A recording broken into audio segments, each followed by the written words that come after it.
So high বন্ধুরা, তোমরা সবাই কেমন আছো? আশা করি ভালো আছো। তো অনেক দিন পরে তোমাদের সামনে আবার চলে এসেছি নতুন একটা ভিডিওতে। আর দেখতেই পাচ্ছ এই যে গাছগুলো আমার হাজব্যান্ড বাজার থেকে নিয়ে এসেছে, তো সেগুলো এখন লাগানো হচ্ছে। পুরো ভিডিওটা অবশ্যই দেখতে থাকো, ভালো লাগবে। তোমাদের দাদাভাইকে আমি আগে বলেছিলাম যে তুমি আমার জন্য কিছু ফুল গাছ চারাগুলো নিয়ে এসো, যে আমি বাড়ির সামনের দিকে আমি লাগাবো।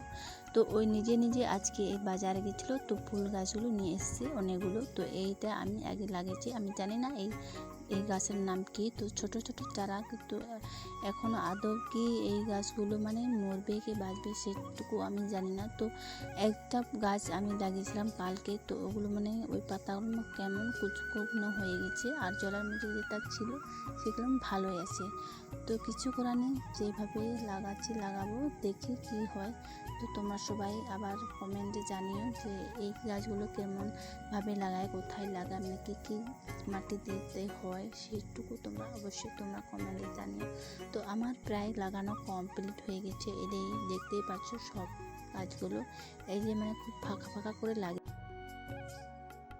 ফাঁকা ফাঁকা লাগালে কি হয়, মানে বড় হলে না, মানে বড় জায়গা জুড়ে একবার বড় হয়ে খুব ভালো লাগে দেখতে। তাই জন্য আমি ভাবলাম না, একটু ফাঁকা করেই লাগাই।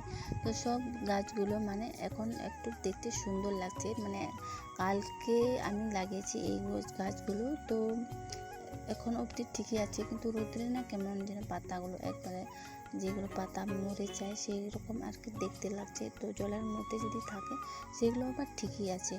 তো এই যে দেখতে পাচ্ছ এই পাতাগুলো কেমন দেখছে, সাদা সাদা মানে কুচকানো হয়েছে, ওই রকম আর কি অবস্থা কিছু কিছু গাছে হয়েছে।